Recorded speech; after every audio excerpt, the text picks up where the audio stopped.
ఓం నమః శివాయ.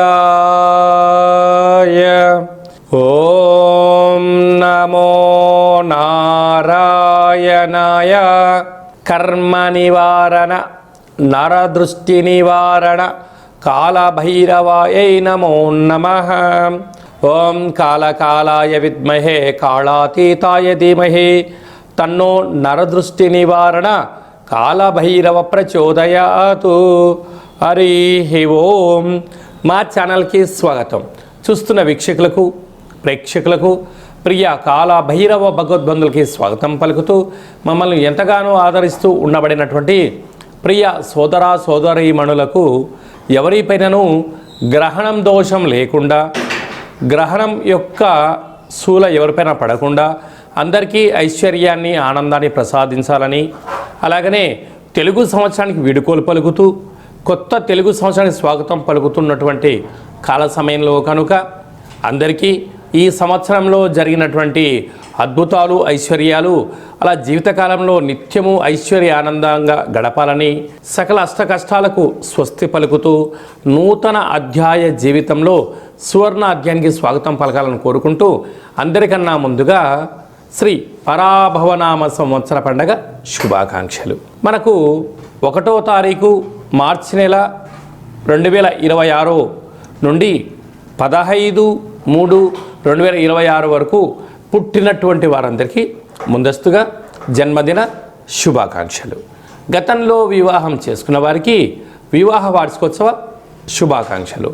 ద్వాదశ రాశుల్లో గ్రహ గమనాలు వీక్షింపచేద్దాం. మిథున రాశిలో దేవగురు బృహస్పతి సంచార స్థితి, సింహరాశిలో కేతు సంచార స్థితి, కుంభరాశిలో చతుర్గ్రహ సంచార స్థితి, రవి కుజ బుధ రాహు సంచార స్థితి, మీనరాశిలో శుక్రుడు మరియు శని సంచార స్థితితో ద్వాదశ రాశుల్లో గ్రహ గమనాలు ఈ విధంగా ఉన్నాయి. మేషరాశి వారు గ్రహణకాల సమయంలో ఎలాంటి మంత్రాన్ని ఉచ్చరించడం వలన, సాధన చేయడం వలన జాతకంలో ఉండబడిన గ్రహ దోషాలు తొలగించుకొని ఏలనాటి శని ఒకవైపు ప్రారబ్ధ సంచార స్థితిలో ఉన్నప్పుడు ఐశ్వర్యాన్ని ఎలా పొందాలో ఈ వీడియోలో సవివరంగా సంపూర్ణంగా తెలుసుకుందాం. మేషరాశిలో ఏ నక్షత్రాలు వస్తాయనగా అశ్విని నక్షత్రంలోని 4 పాదాలు, భరణి నక్షత్రంలోని 4 పాదాలు, కృతికా నక్షత్రంలోని 1 పాదం కలిపితే మేషరాశి. రాశాధిపతి కుజ భగవానుడు. వీరికి రాశి నుండి తృతీయంలో గురు సంచార స్థితి, పంచమ స్థానంలో కేతు సంచార స్థితి, అంటే సింహరాశిలోనే పుబ్బా నక్షత్రంలో గ్రహణం జరుగుతుంది కనుక మేషరాశి వారికి పెద్దగా దోషం లేదు. మధ్యమ సంచార స్థితిలో ఉన్నప్పుడు వీలైనంత వరకు ఆ గ్రహణ కాల సమయంలో నవగ్రహ మంత్రములను, చంద్రుడి యొక్క మంత్రములను ఉచ్చరింప చేయడం వలన అద్భుతమైన ఐశ్వర్య యోగం కలుగుతుంది. అది ఏ మంత్రాన్ని ఉచ్చరించగలగాలి అన్నట్లయితే ఓం గం గణపతయే నమః, ఓం ఆదిత్యాయ సోమాయ మంగళాయ బుధాయ చ గురు శుక్రశలభ్యచ్చ రాహవే కేతవే నమో నమః అనే మంత్రాన్ని 9 నవగ్రహములకు సంబంధించినటువంటి మూల మంత్రములను, కులదేవతలను, గ్రామదేవతలను ఉచ్చరించడం వలన గ్రహదోషము తొలగి గ్రహ ఐశ్వర్యం పెరిగి వచ్చేటువంటి మళ్ళీ గ్రహం వరకు వీరికి ఆనందకరమైన ఆరోగ్యకరమైన జీవితం పొందుతారు అని చెప్పి గమనించాలి. ఏడాది తర్వాత ఏకాదశి స్థానంలో కుంభరాశిలో చతుర్గ్రహ సంచార స్థితి, అంటే లాభస్థానంలో ఆత్మకారకుడు రవి, రుణరోగ శత్రుకారకుడు కుజుడు, బుద్ధికారకుడు బుధుడు, కళత్రత స్వరూపమైనటువంటి శక్తి స్వరూపమైనటువంటి వాస్తు నరదృష్టి కారకుడైనటువంటి రాహుతో కలిసి కుంభరాశిలో ఏకాదశంలో 4 గ్రహాలు ఉంటున్నాయి కనుక మేషరాశి వారికి చాలా యోగదాయకం అని చెప్పి గమనించాలి. కనుక వీలైనంత వరకు మౌనం, ధ్యానం, చిరునవ్వు, ఆధ్యాత్మిక చింతన, సత్ప్రవర్తనగా ఉండగలిగినట్లే మీకన్నా అదృష్టవంతులు ఎవరు లేరు అని చెప్పి గమనించాలి. వ్యయంలో శని భగవానుడు అక్కడ శుక్రుడితో కలిపి సంచారం చేయడం వలన నూతన ఆభరణాలు, ఇంటి స్థలాలు, క్రయ విక్రయాలు స్వల్పంగా యోగించడం కలుగుతుంది. కనుక పెట్టుబడులు పెట్టేటప్పుడు 1కి 100 సార్లు ఆలోచించగలగాలి. కనుక మేషరాశి జాతకులు ఒకవైపు ఏలనాటి శని సంచార స్థితిలో ఉండగా ఏకాదశ స్థానంలో చతుర్గ్రహ సంచార స్థితి, ఇందులో గ్రహణ కాల సమయంలో ఉండడం వలన గ్రహణ తదనంతరము యథాశక్తిగా బొబ్బర్లను, లేకపోతే పాలను, లేకపోతే బియ్యాన్ని, లేకపోతే స్వయం పాక దానాన్ని బ్రాహ్మణుడికి ఇచ్చి రుద్రాభిషేకం చేసుకోవడం వలన సకల గ్రహ దోషాలు తొలగి ఐశ్వర్యం కలుగుతుందని చెప్పి కూడా గమనించాలి. మార్చి నెలలో ప్రథమార్థంలో ముఖ్యమైన పండగల గురించి క్లుప్తంగా, సవివరంగా, సంపూర్ణంగా తెలుసుకుందాం. మనకు 3వ తారీఖు 3వ నెల 2026వ సంవత్సరంలో మనకు చంద్రగ్రహణం జరుగుతుంది. కనుక చంద్రగ్రహణము మధ్యాహ్నము 3 గంటలకు ప్రారంభమయ్యి సాయంత్రం 7 గంటల వరకు కొనసాగుతుంది. కనుక 3 గంటల ముందరలోనే భోజనం చేయాలి. కనుక 11 గంటల లోపనే అందరూ భోజనం చేయండి.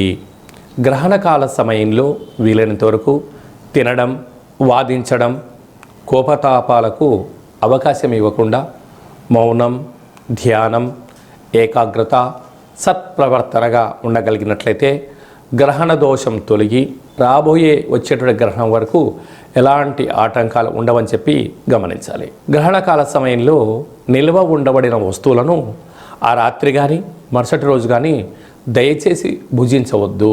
నిల్వ ఉండబడినటువంటి పదార్థాలలో దర్భను వేసి ఉంచండి.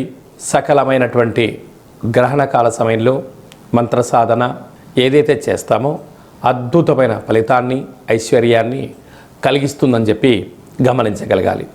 11వ తారీఖున పాల్గొన మాస బహుళ అష్టమి, అంటే ఈ తెలుగు సంవత్సరాదిలో చివరి అష్టమి. కనుక ఈ సంవత్సరంలో జరిగినటువంటి అష్ట కష్టాలను తొలగించుకొని రాబోయేటువంటి శ్రీ పరాభవనామ సంవత్సరానికి స్వాగతం పలుకుతున్న కాల సమయంలో ఇంటిలో శుద్ధి పెట్టుకొని నింబకుస్మ దీపాన్ని కానీ, నారికేల దీపాన్ని కానీ, అలా కుష్మాండ దీపాన్ని కానీ పెట్టి కాళ్ళ భైరవ స్వామి యొక్క స్మరణ, ధ్యానము చేయగలిగినట్లయితే సకల అష్ట కష్టాలు తొలగిపోయి ఈ సంవత్సరంలో మనపైన ప్రసరించినటువంటి నరదృష్టి, శత్రు ప్రభావాలు అన్నీ తొలగిపోతాయని చెప్పి గమనించాలి.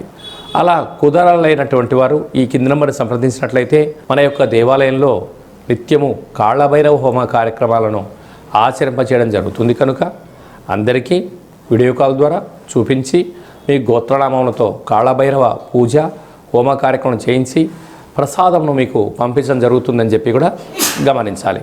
అలాగనే మీ వ్యక్తిగత జాతకం తెలుసుకోవాలనుకుంటున్నారా? మీ పేరు, పుట్టినటువంటి తేదీ, నెల, సంవత్సరం, పుట్టిన సమయాన్ని వ్రాసి మీరు పంపించగలిగినట్లయితే 100 సంవత్సరముల జాతకాన్ని సవివరంగా, సంపూర్ణంగా వ్రాసి మీకు వాట్సాప్ ద్వారా పంపించి మీరు పుట్టినప్పుడు గ్రహ గమనాలు ఎలా ఉన్నాయి, ప్రస్తుతం ఎలా ఉంటున్నాయి, రాబోయే కాలంలో ఎలా ఉండబోతున్నాయో సవివరంగా, సంపూర్ణంగా తెలియజేయడం జరుగుతుందని చెప్పి గమనించాలి. చాలామందికి పుట్టినటువంటి కాల సమయంలో డేటా బర్త్లో లేనటువంటి వారికి మీ పేరు యొక్క మొదటి అక్షరాన్ని అనుసరిస్తూ రాశిని తెలియచేస్తూ రాశి యొక్క స్థితిగతులను వివరిస్తూ రమణ శాస్త్రం ద్వారా, అనగా గవళ ద్వారా భూత, భవిష్యత్, వర్తమానాన్ని తెలియచేయడం జరుగుతుంది. రమణ శాస్త్రం ద్వారా కాళభైరవ ఉపాసన చేత, సంపూర్ణమైనటువంటి విషయ పరిజ్ఞానం చేత మనము జీవితాన్ని తెలుసుకుందాం. జాతకంలో ఉండబడినటువంటి ఆటంకాలను తొలగించుకుందాం. జాతకంలో ఉండబడిన యోగాన్ని తెలుసుకుందాం. ఆనందకరమైన జీవితాన్ని పొందుదాం అనేటువంటిది చిన్న విన్నపం.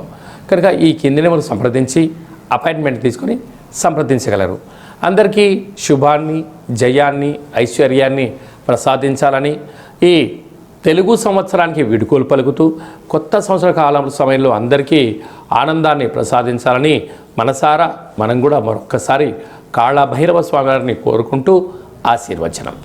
శతమానం భవతి శతాయు పురుష సతేంద్రియ ఆయుష్యేవేంద్రియే ప్రతిష్టతి ధనం ధాన్యం బహుపుత్రలాభం శత సంవత్సరం దీర్ఘమాయు సర్వే జనా సుఖినో భవంతు లోకా సమస్తా సుఖినో భవంతు సర్వం కాళభైరవ దేవతార్పణమస్తు. హరి ఓం.